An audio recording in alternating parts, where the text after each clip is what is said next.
Jadi hepatitis itu adalah suatu penyakit peradangan yang menyerang pada parenkim atau sel-sel pada hati.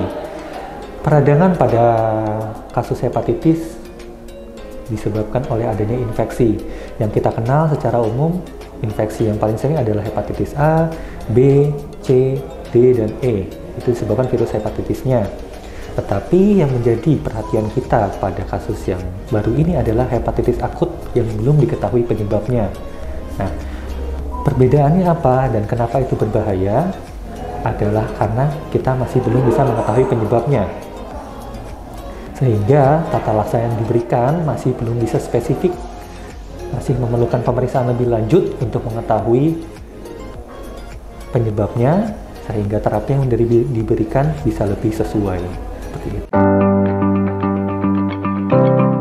Oke, pada pasien dengan hepatitis akut yang masih belum diketahui penyebabnya saat ini, gejala yang ditimbulkan kurang lebih memang sama seperti penyakit infeksi lainnya.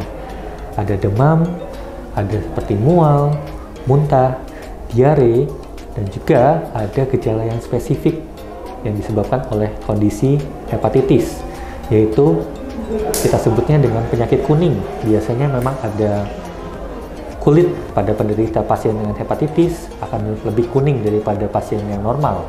Dan juga kita bisa lihat juga umumnya dari sklera atau bagian putih pada matanya akan lebih kekuningan.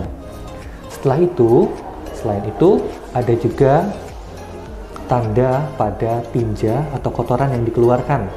Biasanya warnanya akan lebih pucat daripada pasien-pasien yang biasanya atau pada pasien normalnya, yang menunjukkan ada gangguan pada fungsi dari hepar atau fungsi dari hati. Nah, tanda-tanda itu memang masih belum spesifik, sehingga perlu dilakukan pemeriksaan lebih lanjut, pemeriksaan laboratorium untuk melihat fungsi hatinya, sehingga kita bisa menentukan apakah memang terjadi kerusakan pada fungsi hati atau adanya peradangan pada sel-sel parenkim hati. Seperti itu. Cara pencegahan kita saat ini memang masih belum diketahui penyebabnya, apakah virus, apakah bakteri, dan bagaimana cara penularannya. Tetapi hal-hal penting tetap harus bisa kita lakukan, seperti mencuci tangan sebelum makan, mengkonsumsi makan-makanan yang matang, lalu juga saat membuang kotoran atau tinja, yang misalnya pada anak-anak menggunakan pampers, itu harus langsung dibuang di wadah yang khusus, di tempat sampah yang khusus. Lalu juga tetap menjaga kesehatan secara umumnya, makan yang cukup, istirahat yang cukup, dan juga karena memang masih belum diketahui penyebabnya,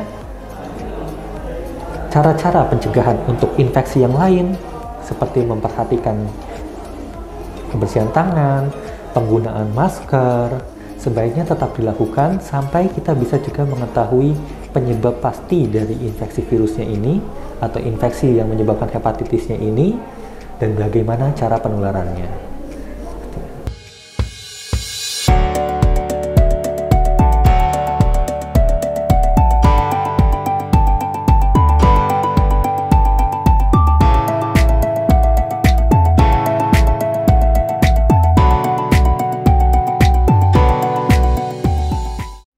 Setelah menonton video ini, jangan lupa subscribe channel Tekon TV.